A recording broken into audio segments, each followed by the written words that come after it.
Bueno, a ver, en el vídeo de hoy, por fin y de una vez por todas, vamos a cerrar la trilogía de vídeos dedicados a las salidas de físicas y vamos a hablar de la investigación. Sé que he tardado mucho en subir este vídeo, lo sé, soy una desgraciada. Pero es que este tema me parecía súper importante y quería contarlo lo mejor posible. Y es que casi todo el mundo sabe que si estudias física te puedes dedicar a la investigación, pero muy poca gente sabe realmente en qué consiste este trabajo. Me atrevería a decir incluso que los propios estudiantes de física, universitarios, no saben muchas de las cosas que os voy a contar hoy aquí. Son cosas de las que te enteras muy tarde y por eso quería hacer un buen vídeo sobre esto. He de deciros que también me ha resultado especialmente difícil hacer este vídeo porque este es un tema que me toca muy de cerca, y es que yo soy estudiante de doctorado. ¡Sorpresa!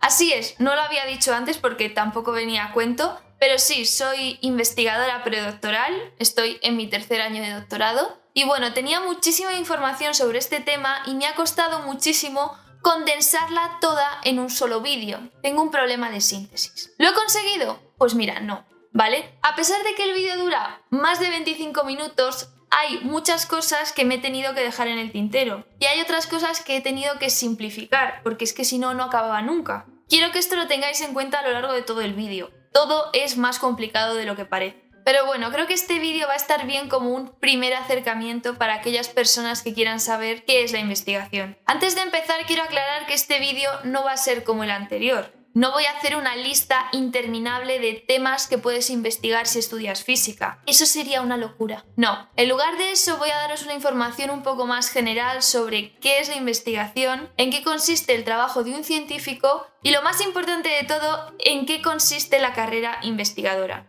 Es una información un poquito más general, pero que también vale para otros ámbitos de la ciencia, no solo para la investigación en física. Y bueno, dicho esto, vamos a empezar. Bueno, lo primero de todo tenemos que entender qué es la investigación.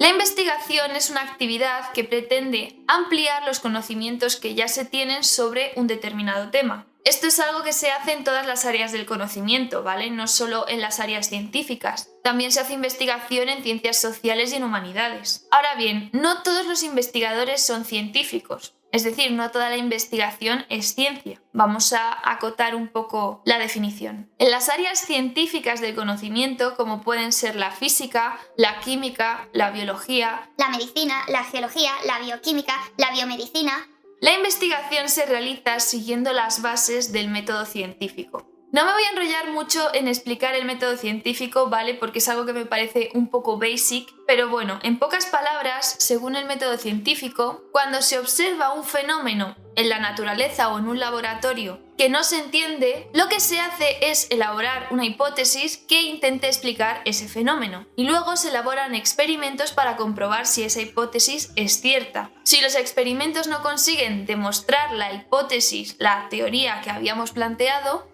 pues se busca una nueva hipótesis, una nueva teoría y se vuelven a hacer experimentos. Y así es como se va construyendo el conocimiento en ciencia, a base de experimentos reproducibles que demuestren las teorías. Claro, dicho así todo parece muy rápido y fácil. Acabo de observar un fenómeno extraño en el laboratorio. Voy a elaborar una hipótesis antes del almuerzo y por la tarde haré algunos experimentos para comprobar si es cierta. ¿Otro día en ciencia? No.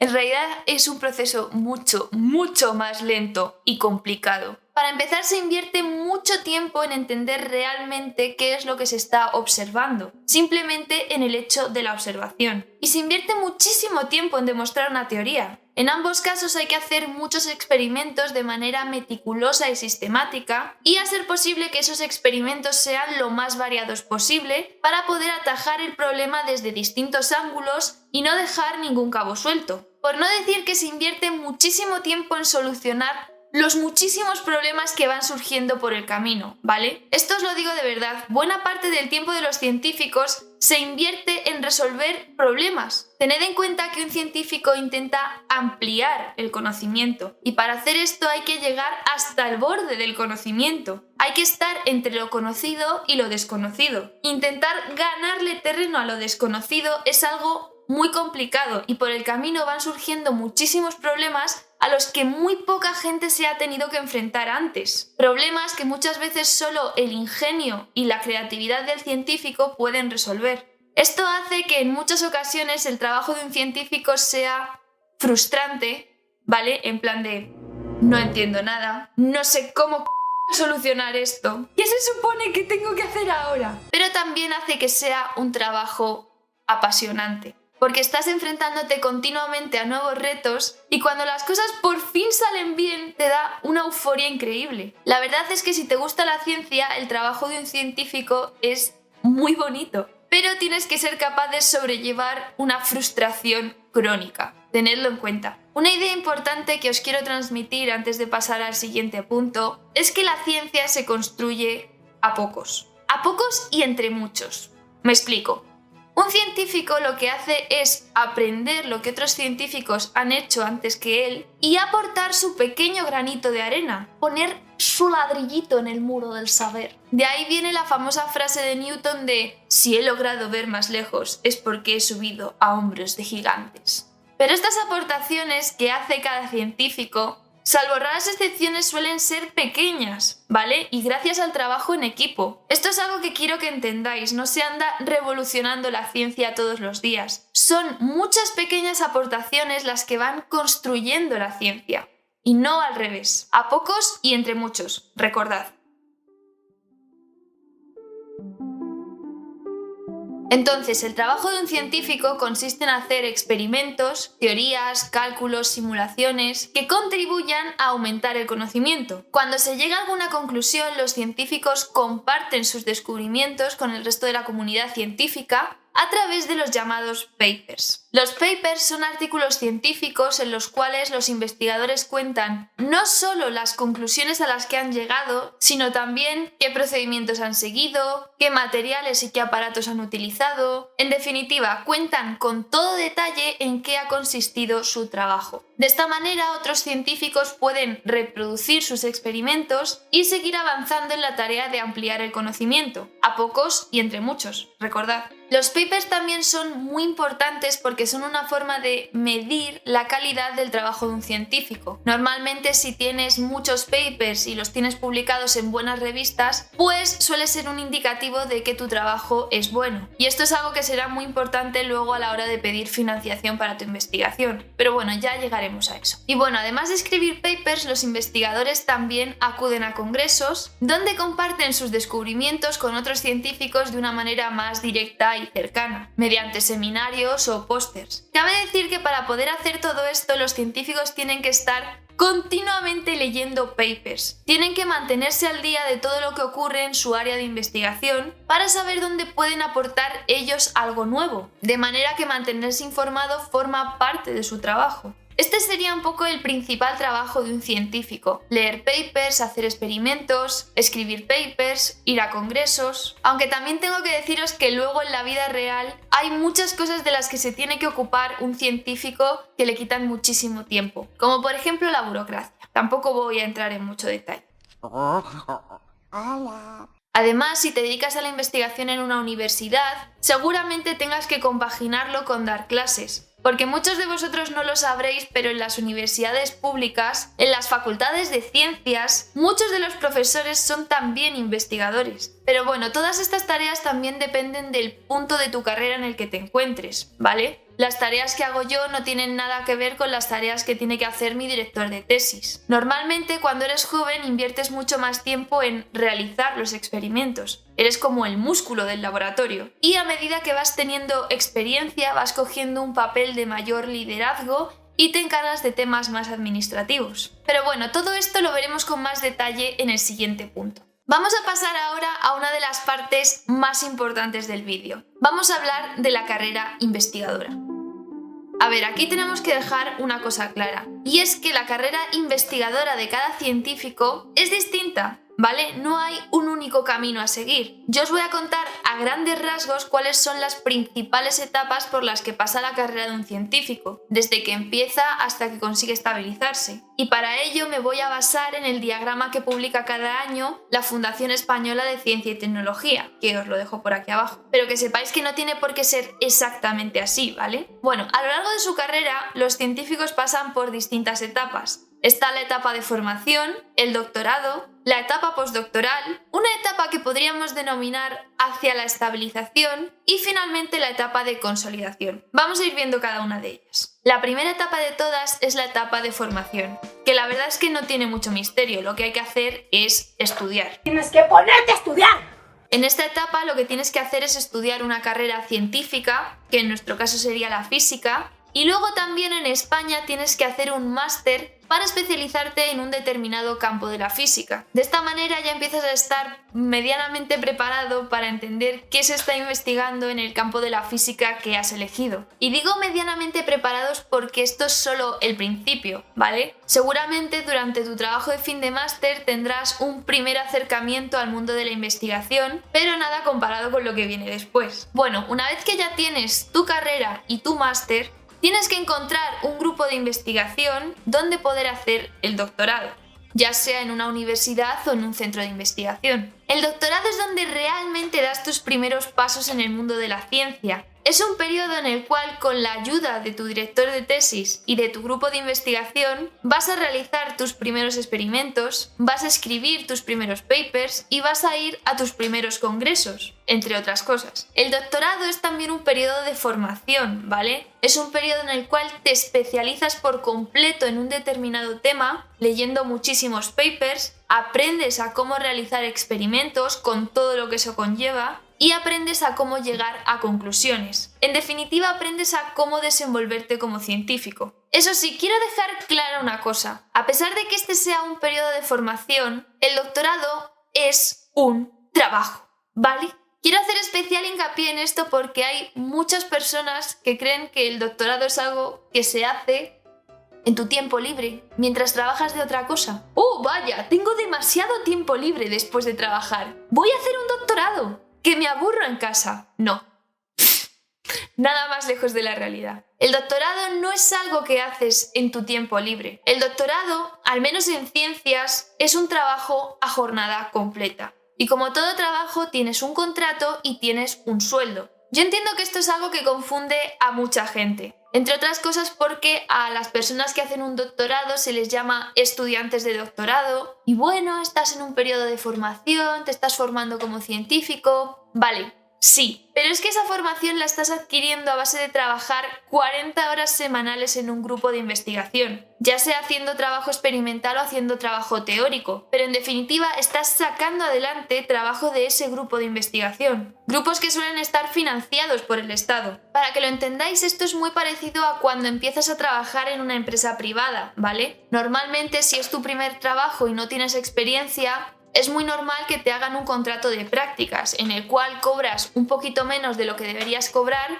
porque se supone que estás en un periodo de formación. Pues esto es algo muy parecido, lo que pasa es que ese periodo de formación, en lugar de durar 6 meses o un año, pues dura más. En España típicamente un doctorado dura 4 años, aunque eso depende del país. Bien, es verdad que en España hay personas que no consiguen cobrar de manera regular durante todo su doctorado, o incluso que no cobran, pero bueno, esto es algo que no debería ocurrir. Y bueno, hay muchas cosas que me gustaría contaros acerca del doctorado, el tema de las becas, de los contratos, de las estancias, pero tampoco me quiero alargar mucho más en esta parte, así que vamos a ir abreviando. En los últimos meses de doctorado lo que haces es coger todos los resultados científicos que has obtenido, condensarlos y escribirlos en un pequeño libro que será tu tesis doctoral. Finalmente, esta tesis la defiendes ante un tribunal haciendo una pequeña presentación y el tribunal te otorga el título de doctor. Una vez que ya eres doctor, ya tienes formación como científico y puedes empezar tu etapa postdoctoral. En esta etapa, tú como joven científico que eres, ya tienes las habilidades necesarias como para poder realizar experimentos con mayor autonomía. Y ahora lo que te toca es irte a trabajar a otros grupos de investigación. Tienes que irte, tienes que volar y trabajar en otros centros, en otros temas, con otras personas, y normalmente esto lo tienes que hacer en el extranjero. Si te has quedado a hacer el doctorado en España, es prácticamente imprescindible que te vayas en esta etapa al extranjero. No es obligatorio, ¿vale? Nadie te pone una pistola en la cabeza para que te vayas, pero es prácticamente imprescindible por 2 razones. La primera es bastante obvia y es que en España no vas a tener las mismas oportunidades que tendrías en el extranjero. Dejando a un lado todo el tema de cómo está la ciencia en España, que ese es un lodazal en el que ahora no me quiero meter, pues creo que resulta evidente que vas a tener más oportunidades de encontrar trabajo si buscas en centros de investigación de todo el mundo que si buscas solo en tu país. Pero bueno, tampoco es que sea imposible encontrar trabajo postdoctoral en España. Hay gente que quiere quedarse en España y consigue quedarse en España. Pero aquí viene la segunda razón por la que os tenéis que ir al extranjero. Y es por un tema de currículum que entenderéis más adelante. Veréis, en esta etapa de la carrera investigadora tenéis que conseguir tener el mejor currículum posible. Es decir, tenéis que demostrar vuestra valía como investigadores autónomos que sois. Hay que trabajar mucho para poder escribir muchos papers, hay que ir a muchos congresos, hay que dar clases si puedes, tienes que seguir formándote. En definitiva, tienes que hacer todo lo que puedas en todos los ámbitos que puedas para tener el mejor currículum posible. Y haber estado en el extranjero os va a sumar muchos puntos a ese currículum. Esta etapa es un poco chunga, la verdad. Es un periodo de mucha inestabilidad e incertidumbre, porque normalmente los contratos duran 1 o 2 años y pasado ese tiempo tienes que irte a otro sitio, otra vez, seguramente a otro país. Es un periodo en el cual tienes que ir encadenando contratos postdoctorales lo mejor que puedas. Pero bueno, Andrea, ¿cuánto tiempo estás así? ¿Cuánto dura esta etapa? Pues lo cierto es que la duración de esta etapa es muy variable. Pueden ser 2 años o pueden ser 8. Depende mucho de las circunstancias que haya en ese momento. Pero bueno, la FECIT dice que son más o menos 5 años. Me parece acertado. La transición de esta etapa a la siguiente no es muy marcada, ¿vale? No es como cuando acabas el doctorado. Lo que ocurre es que una vez que ya tienes experiencia, una vez que ya tienes un buen currículum y eres un señor doctor, pues ya estás en disposición de liderar proyectos de investigación de mayor envergadura y pasas a la fase de hacia la estabilización. Y lo digo entre comillas porque según la FECIT esta fase realmente se llama tenure track y yo lo he traducido como me ha salido del Bueno, en esta fase, como os decía, ya sois unos señores investigadores y hay una serie de contratos, una serie de ayudas públicas a las cuales podéis acceder para financiar vuestra investigación. Aquí es donde os digo que es importante el currículum, porque de vuestro currículum dependerá que consigáis un contrato mejor o peor. Y también hay algunos de estos contratos en los que os van a pedir que hayáis estado en el extranjero. ¿Veis por qué era importante? Estos contratos, que podríamos llamar estabilizadores, pues duran un poquito más, duran 4 o 5 años.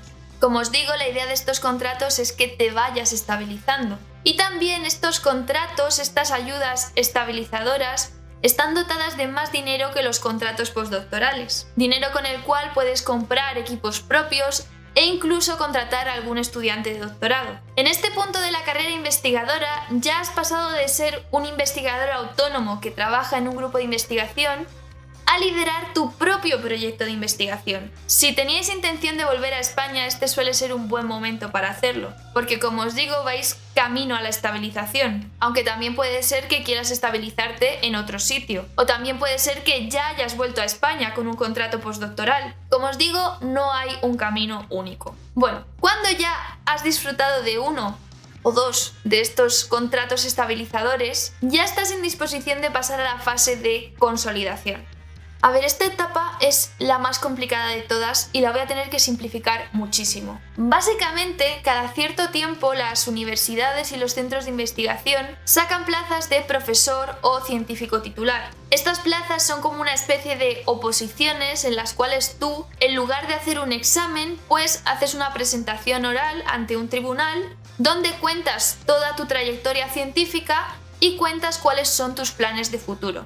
es decir, cuentas qué vas a hacer cuando tengas esa plaza. Seguramente si ya has acabado o estás acabando una de estas ayudas estabilizadoras, pues tienes un currículum lo suficientemente bueno como para poder presentarte a una de estas plazas y conseguir llevártela, si es que no hay nadie mejor que tú en ese momento. Y bueno, una vez que ya tienes una plaza de profesor o investigador titular, ya por fin tienes un contrato indefinido. ¡Bien! Y ya solo te queda seguir acumulando méritos para poder presentarte a una plaza de catedrático, si quieres. Lo dramático del asunto es que después de todo lo que has pasado, que te estabilices o no no depende tanto de ti, sino que depende de que haya suficientes plazas. Y normalmente las personas que llegan a este punto de la carrera científica se suelen estabilizar. Es decir, el número de plazas que van sacando las universidades y los centros de investigación suele ser suficiente para cubrir la necesidad que tienen los investigadores de estabilizarse. Pero esto no tiene por qué ser así. No tienes ninguna certeza de que esto vaya a ser así.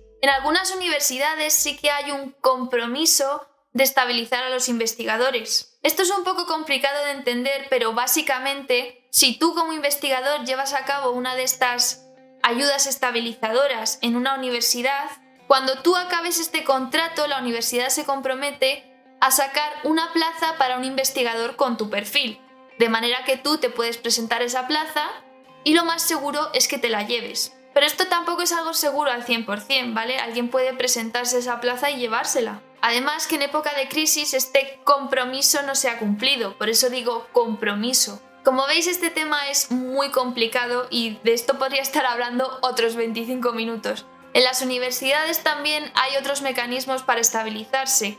Hay una serie de figuras por debajo del profesor titular a las cuales tú te puedes presentar y luego ir escalando poco a poco. Pero bueno, creo que voy a dejar ya este tema porque si no se me va el tiempo. Y bueno, esta sería un poco la trayectoria que sigues en una carrera investigadora desde que empiezas hasta que consigues estabilizarte. Como os decía al principio, esto no tiene por qué ser exactamente así, ¿vale? No hay un único camino. Es muy difícil dar una información absoluta de este tema porque la experiencia de cada persona es distinta. Hay personas para las cuales todo va rodado y hay personas para las cuales todo es rozamiento. Pero bueno, como veis, la carrera investigadora no tiene un camino fácil. De una forma o de otra requiere de mucho esfuerzo y sacrificio. No es nada fácil estabilizarse, ¿vale? En España la media para estabilizarse como investigador es de unos 40 a 45 años y hasta entonces estás sumido en un mar de incertidumbres porque no sabes qué va a ser de ti. Todo esto condimentado con un montón de burocracia. Mucha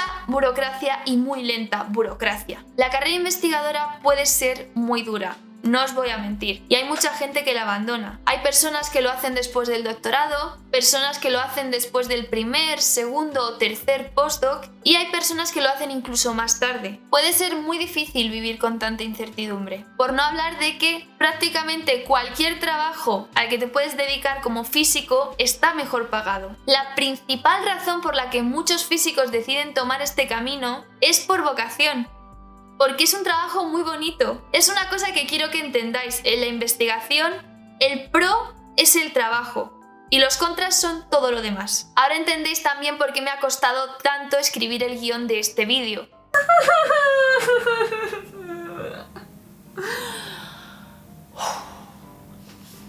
Después de llevar más de 10 años trabajando en ciencia, no sabes si te vas a poder estabilizar.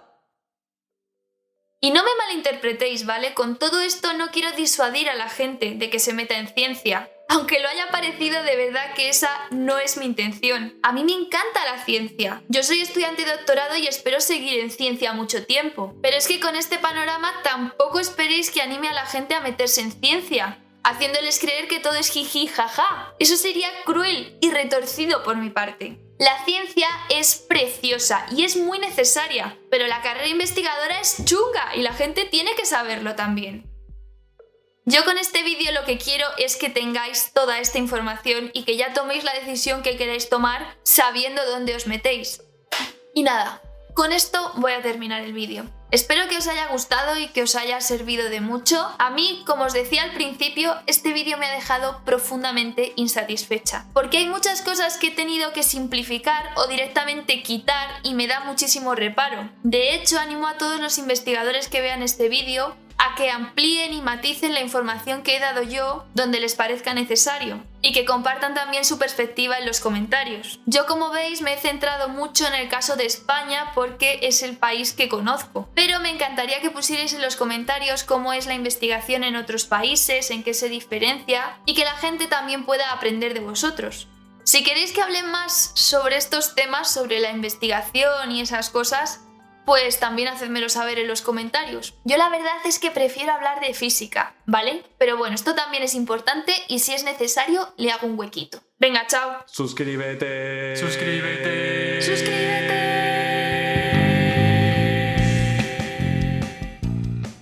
Suscríbete si quieres ver más vídeos.